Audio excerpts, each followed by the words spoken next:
നമസ്കാരം. നമ്മുടെ കോളേജുകളിലെ അധ്യാപനം എങ്ങനെ കൂടുതൽ ആകർഷകമാക്കാം, എങ്ങനെ കൂടുതൽ ഫലപ്രദമാക്കാം എന്ന വിഷയത്തെക്കുറിച്ച് ഏതാനും ചില ചിന്തകൾ ഒന്ന് പങ്കുവയ്ക്കുന്നതിന് വേണ്ടിയിട്ടാണ് ഇപ്പോൾ ഈ ഓഡിയോ പ്രസൻറ്റേഷൻ. എല്ലാവർക്കും അറിയാവുന്ന പോലെ അധ്യാപനം അഥവാ ടീച്ചിങ് അത് ഒരു തൊഴിൽ എന്നതിനപ്പുറം ഒരു മഹത്തായ സേവനമാണ്. അധ്യാപനത്തെക്കുറിച്ച് അതൊരു ഉപാസനയാണ്, അതൊരു കലയാണ് എന്നൊക്കെ പലവിധ വിശേഷണങ്ങളും നൽകപ്പെട്ടിട്ടുണ്ട്. ലോകത്തിലെല്ലാവരെയും വളരാൻ സഹായിക്കുന്ന, ലോകത്തിലെ എല്ലാ പ്രൊഫഷണലുകളെയും സൃഷ്ടിക്കുന്ന ഒരു തൊഴിലാണ് അധ്യാപനം. അതുകൊണ്ട് തന്നെ teaching is a great service to the humanity more than a mere profession. When most of the other professionals deal with materials, light, energy, plants, animals, human body, etc., teachers deal with human minds. മറ്റുള്ളവരെല്ലാം വസ്തുക്കളോ ഊർജമോ വെളിച്ചമോ മനുഷ്യൻ്റെയോ മൃഗങ്ങളുടെയോ ശരീരം അല്ലെങ്കിൽ സസ്യങ്ങൾ തുടങ്ങിയവയെക്കുറിച്ച് അല്ലെങ്കിൽ തുടങ്ങിയവ കൈകാര്യം ചെയ്യുമ്പോൾ അധ്യാപകർ മനുഷ്യ മനസ്സുകളാണ് കൈകാര്യം ചെയ്യുന്നത്. മനുഷ്യരുടെ മനസ്സുകളിലാണ് അവർ ചിത്രങ്ങൾ വരയ്ക്കുന്നത്. അതുകൊണ്ട് തന്നെ അധ്യാപകരും അവർ ചെയ്യുന്ന അധ്യാപനം എന്ന പ്രവർത്തനവും ഏറ്റവും മഹത്തരം തന്നെയാണ്. അപ്പോൾ ഈ യാഥാർത്ഥ്യത്തെ മനസ്സിൽ വെച്ചുകൊണ്ട് വേണം ഫലപ്രദമായ അധ്യാപനത്തെക്കുറിച്ച്, എങ്ങനെ അധ്യാപനം കൂടുതൽ ഫലപ്രദമാക്കാം, ഫലദായകമാക്കാം, ആകർഷകമാക്കാം, how can we make teaching more effective, fruitful and attractive, ഇതേക്കുറിച്ച് ചിന്തിക്കാൻ. We know that teaching is the imparting of knowledge and wisdom from one person to another. How can we make our teaching more effective? How can we make teaching more attractive and fruitful? This is a big question posed before all the teachers. Here in this small audio presentation, I take into consideration only college and university level teachers. Other teachers may please excuse me now and wait for another presentation exclusively for them. I would like to share with you some tips to make our classes, whether online classes or classroom teaching, more attractive, interesting and effective. Number one is all about the medium of instruction. What is the medium of instruction in our colleges? The medium of instruction in all the universities in the state of Kerala is English. So the first language of the students is also English. I think many of the students are not aware of it. That may be the reason why they expect classes only in Malayalam. ഇപ്പോൾ ഇംഗ്ലീഷാണ് നമ്മളുടെ അധ്യയന മാധ്യമം. അത് മലയാളത്തെ അവഗണിക്കാൻ വേണ്ടിയല്ല, അങ്ങനെയാണ് നമ്മുടെ സംവിധാനം. അതാണ് ആഗോള ഭാഷയായ ഇംഗ്ലീഷിൽ കുട്ടികൾ സർവകലാശാലാ തലത്തിൽ പഠിക്കണം എന്നാണ് വിവക്ഷിക്കപ്പെട്ടിട്ടുള്ളത്. So in all the universities the syllabus is given in English, reference books are in English, question papers are in English, but some exemptions are there as regards the language of writing examinations. Say for example, in Mahatma Gandhi University, in the case of majority of Model 1 and Model 2 degree programs, the students are allowed to write their answers either in English or in Malayalam. This is not allowed in the case of all the degree programs, but in some degree program, in some BA degree programs and BCom degree programs. But the questions will be in English. But as regards Model 3 UG programs like BBA, BSW, BSc Computer Science, BA Triple Main, BCA, Food Technology, etc., students are not allowed to write the answers in Malayalam but only in English. അപ്പോൾ കേരളത്തിലെ എല്ലാ സർവകലാശാലകളിലും തന്നെ syllabus, reference ഗ്രന്ഥങ്ങൾ, പാഠപുസ്തകങ്ങൾ, ചോദ്യക്കടലാസുകൾ ഇവയെല്ലാം ഇംഗ്ലീഷിലാണ്. ബിരുദ പ്രോഗ്രാമുകൾക്കും ബിരുദാനന്തര പ്രോഗ്രാമുകൾക്കും ഇത് തന്നെയാണ് സ്ഥിതി. അപ്പോൾ പിന്നെ മലയാളത്തിൽ പഠിപ്പിക്കണം എന്ന ആവശ്യത്തിന് എന്താ ന്യായീകരണം? ഇംഗ്ലീഷിൽ പഠിപ്പിക്കപ്പെടുക എന്നുള്ളത് വിദ്യാർത്ഥികളുടെ അവകാശമാണ്. എന്നാൽ മലയാളത്തിൽ അവരെ പഠിപ്പിക്കുവാൻ ശ്രമിക്കുന്നത് അധ്യാപകരുടെ ഔദാര്യമാണ്. English is the right of the students and the teaching of subjects other than languages in Malayalam is only a generosity of the teachers. ഇംഗ്ലീഷാണ് അധ്യയന മാധ്യമം എന്നതുകൊണ്ട് ഇംഗ്ലീഷ് അല്ലാതെ ഒന്നും ക്ലാസ്സുകളിൽ മിണ്ടരുത് എന്നുള്ളതല്ല ഇതുകൊണ്ട് അർത്ഥമാക്കുന്നത്. അധ്യയന മാധ്യമം പ്രധാനമായും ഇംഗ്ലീഷ് തന്നെ ആയിരിക്കെ തന്നെ പാഠങ്ങൾ ആസൂത്രണം ചെയ്യുന്നതും അത് വിദ്യാർത്ഥികൾക്ക് മുമ്പിൽ അവതരിപ്പിക്കുന്നതും ഇംഗ്ലീഷിലായിരിക്കെ തന്നെ അത്യാവശ്യമുള്ള സന്ദർഭങ്ങളിൽ സങ്കീർണമായ ആശയങ്ങളോ അല്ലെങ്കിൽ അതുപോലെയുള്ള സംജ്ഞകളോ വ്യക്തമാക്കുന്നതിനായി മലയാളത്തിൻ്റെ ഒരു വിശദീകരണം നൽകുന്നതിൽ യാതൊരു തെറ്റുമില്ല. പക്ഷേ മലയാളം പറയുമ്പോൾ മലയാളത്തിൽ പറയാൻ ടീച്ചറിന് കഴിഞ്ഞിരിക്കണമെന്ന് മാത്രം. അത് കഴിയുന്നില്ല എങ്കിൽ പിന്നെ ഇംഗ്ലീഷിൽ തന്നെ വിശദീകരണം നൽകുന്നതാകും ഉത്തമം. മലയാളത്തിൽ പറയാൻ കഴിയുന്നില്ലെങ്കിൽ പിന്നെ എന്തിനാണ് മലയാളം പറയേണ്ടത്? അങ്ങനെ ഒരു ചോദ്യം അവിടെ വരുന്നുണ്ട്. ഇനി രണ്ടാമതായി വരുന്ന കാര്യം, this is about the use of Manglish. A teacher should be able to speak English while speaking English and Malayalam while speaking Malayalam. ഇംഗ്ലീഷിൽ പറയുമ്പോൾ ഇംഗ്ലീഷിലും മലയാളത്തിൽ പറയുമ്പോൾ മലയാളത്തിലും സംസാരിക്കാൻ കഴിയണം.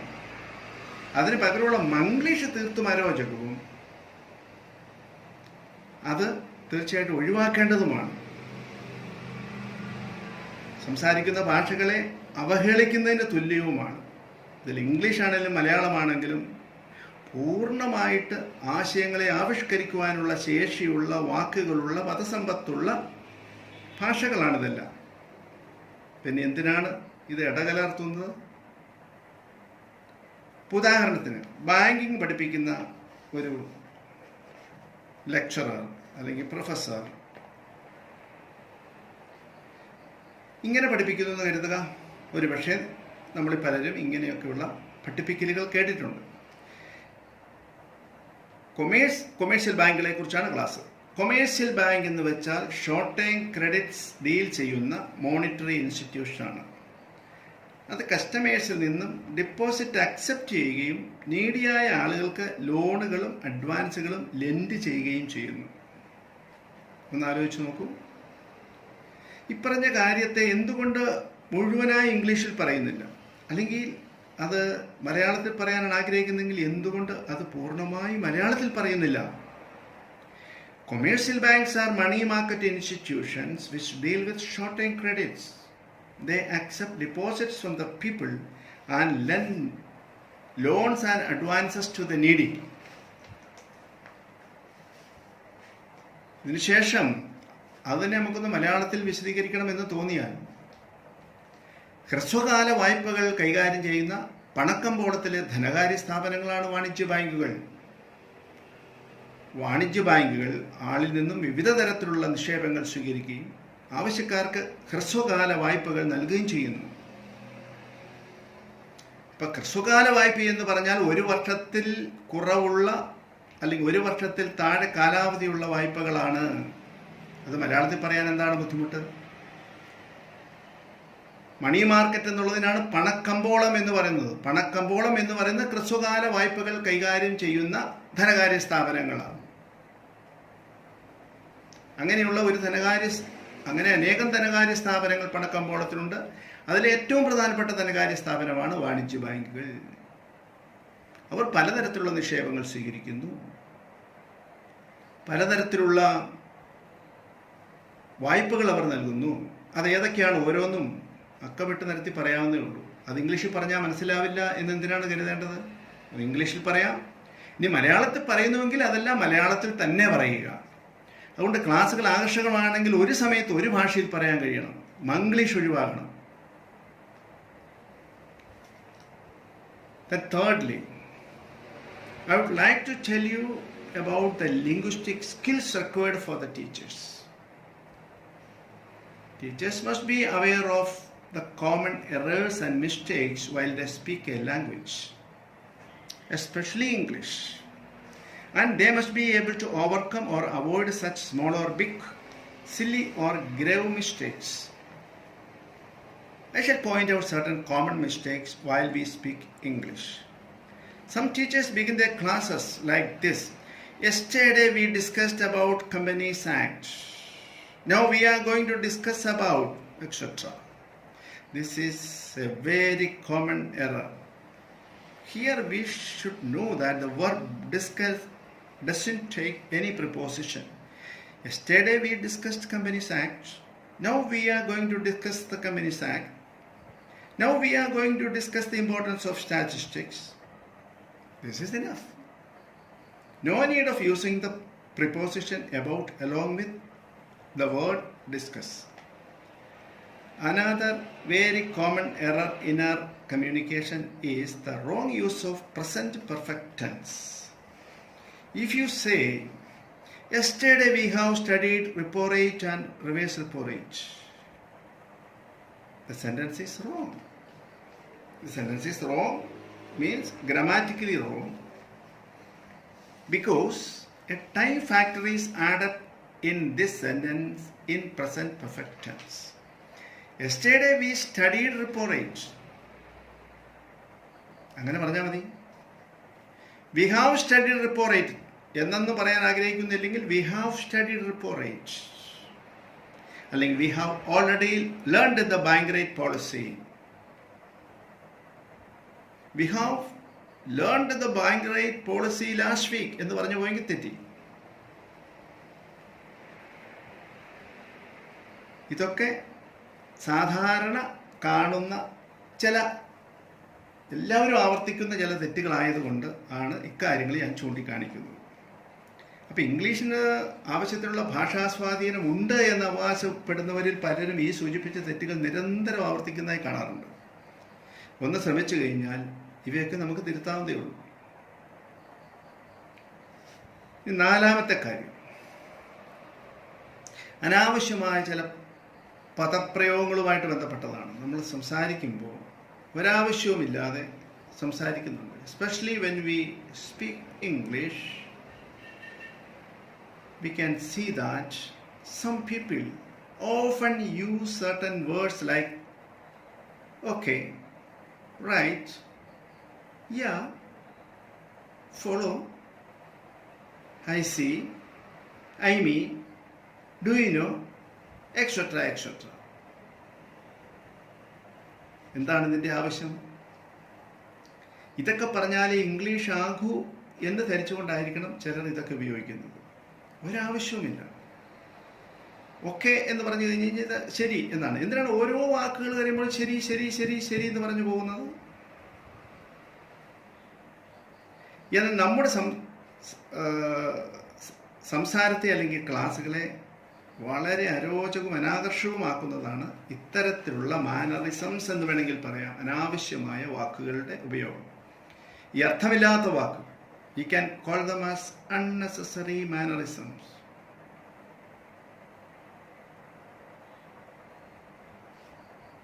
We should try to get rid of such mannerisms or the utterance of such meaningless words. Fifthly, some of the communicators, mainly teachers, think that speaking English in high speed is an additional quality. This is a misunderstanding. The teachers are supposed to speak slowly, steadily, with a clear tone. But even while we speak slowly, we should take care of the rhythm, syntax, semantics, pronunciation, grammar, and other linguistic aspects too. This is very, very important in the teaching of English. So also translation method is not at all recommended in the teaching of English. Simply reading out a passage and trying to give out a translation for that. Is it the teaching of English? That is not recommended. That is not attractive. That too many teachers fail to translate. It is not that easy to translate English sentences into Malayalam. For the proper translation of a language to another language, the person must be well versed in both the languages. Then only it is possible. So try to avoid the translation method and try to give explanations in English. That is what is needed. Another thing which along with this related to the unnecessary use of certain not words but some sounds in between. This is known as filling sound. നമ്മൾ സംസാരിക്കുമ്പോൾ രണ്ട് വാക്കുകളെ തമ്മിൽ ബന്ധിപ്പിക്കുന്നതിന് അതിനിടയ്ക്കുള്ള ഒരു ഇടവേളയെ വെറുതെ ഇടാതെ അത് നിറച്ചു നിർത്തുന്നതിന് വേണ്ടി ഉപയോഗിക്കുന്ന ഒരു ശബ്ദമുണ്ടല്ലോ. ഉദാഹരണത്തിന് we have to think about various aspects related to effective teaching. We have to think about various aspects related to effective teaching. അതുപോലെ അങ്ങനെ പറയേണ്ടതിന് പകരമായി അതിനിടയ്ക്ക് ഓരോ ഇടയ്ക്കും ഈ കുത്തിക്കയറ്റുകയാണ്. ഇതാണ് ശരിയായ ഇംഗ്ലീഷ്, അങ്ങനെ പറഞ്ഞാലേ ഇംഗ്ലീഷ് ആകുകയുള്ളൂ എന്ന് പോലും ചിലർ ധരിച്ചിട്ടുണ്ടെന്ന് എനിക്ക് തോന്നുന്നു. മുമ്പേ പറഞ്ഞതുപോലെ മാനറിസം ഒക്കെ ഇങ്ങനെ പോലെയുള്ള വാക്കുകൾ ഉപയോഗിക്കുന്നത് പോലെ തന്നെ ഫില്ലിംഗ് സൗണ്ടുകൾ ചേർത്താലേ ഇംഗ്ലീഷ് ആവുകയുള്ളൂ എന്ന് ധരിച്ചിരിക്കുന്നു. ഇതെല്ലാം പക്ഷെ അരോചകമാണ്. ഇതെല്ലാം ഭാഷയിൽ അനിവാര്യതയല്ലെന്ന് മാത്രമല്ല, അതെല്ലാം ഉപേക്ഷിക്കേണ്ട കാര്യങ്ങളാണ് എന്നുള്ളതാണ് ബോധ്യപ്പെടേണ്ട കാര്യം. പ്രത്യേകിച്ചും അധ്യാപനത്തിൽ സാധാരണ സംസാരിക്കുന്ന പോലെ അല്ലല്ലോ അധ്യാപനം. നമ്മൾ ഫോർമലായിട്ടാണ്, ഔപചാരികമായിട്ടാണ് സംസാരിക്കുന്നത്. അപ്പോൾ നിരന്തര പരിശീലനത്തോടെ നമുക്ക് ഈ പറയുന്ന കാര്യങ്ങളൊക്കെ ആർജിച്ചെടുക്കാൻ സാധിക്കും. സാധാരണ വരുത്തുന്ന തെറ്റുകൾ മാറ്റാം, ഫില്ലിംഗ് സൗണ്ടുകൾ മാറ്റിയെടുക്കാം, ഇടയ്ക്കിടയ്ക്ക് ഉപയോഗിക്കുന്ന ഈ പറയുന്ന മാനറിസംസ് അങ്ങനെയുള്ള വാക്കുകളെ നമുക്ക് മാറ്റിയെടുക്കാൻ സാധിക്കും. മംഗ്ലീഷിൻ്റെ ഉപയോഗത്തെ മാറ്റിയെടുക്കാൻ സാധിക്കും. അതുകൊണ്ട് നേരത്തെ ഞാൻ സൂചിപ്പിച്ച കാര്യങ്ങളൊക്കെ അധ്യാപകർ ശ്രദ്ധിക്കുകയും ആവശ്യമുള്ള മാറ്റങ്ങൾ സ്വയം വരുത്തുവാൻ ശ്രമിക്കുകയും ചെയ്താൽ തീർച്ചയായിട്ടും സാധാരണ അധ്യാപകരുടെ ക്ലാസ്സുകൾ പോലും കുറെ കൂടി രസകരവും ഫലപ്രദവും ആയിത്തീരും. അങ്ങനെ മാറ്റങ്ങൾ വരുത്താൻ തയ്യാറാവുന്ന അധ്യാപകർ മികച്ച അധ്യാപകരായി മാറുകയും ചെയ്യും. ചുരുക്കത്തിൽ ഒന്നുകൂടി പറഞ്ഞാൽ, നമ്മളെല്ലാവരും, അതായത് അധ്യാപകർ, അവരുടെ ഭാഷ നന്നായി ശ്രദ്ധിക്കുക, ഭാഷാശുദ്ധി ഉറപ്പുവരുത്തുക, മംഗ്ലീഷ് കഴിവതും ഒഴിവാക്കുക, അനാവശ്യ വാക്കുകളും ഇടയ്ക്കുള്ള ശബ്ദങ്ങളും സംസാരിക്കുമ്പോൾ ഒഴിവാക്കുക, സംസാരത്തിൻ്റെ വേഗത കുറച്ച് വ്യക്തമായി താളാത്മകമായി നല്ല ഉച്ചാരണ ശുദ്ധിയോടെ സംസാരിക്കുക, ഇംഗ്ലീഷായി പഠിപ്പിക്കുക, മലയാളമായി പഠിപ്പിക്കുക, ഹിന്ദിയായി പഠിപ്പിക്കുക. ഇവയൊക്കെ ചെയ്താൽ നമ്മുടെ ക്ലാസ്സുകൾ അഥവാ അധ്യാപനം കൂടുതൽ ആകർഷകവും രസകരവും ഫലപ്രദവുമായിത്തീരും. നന്ദി.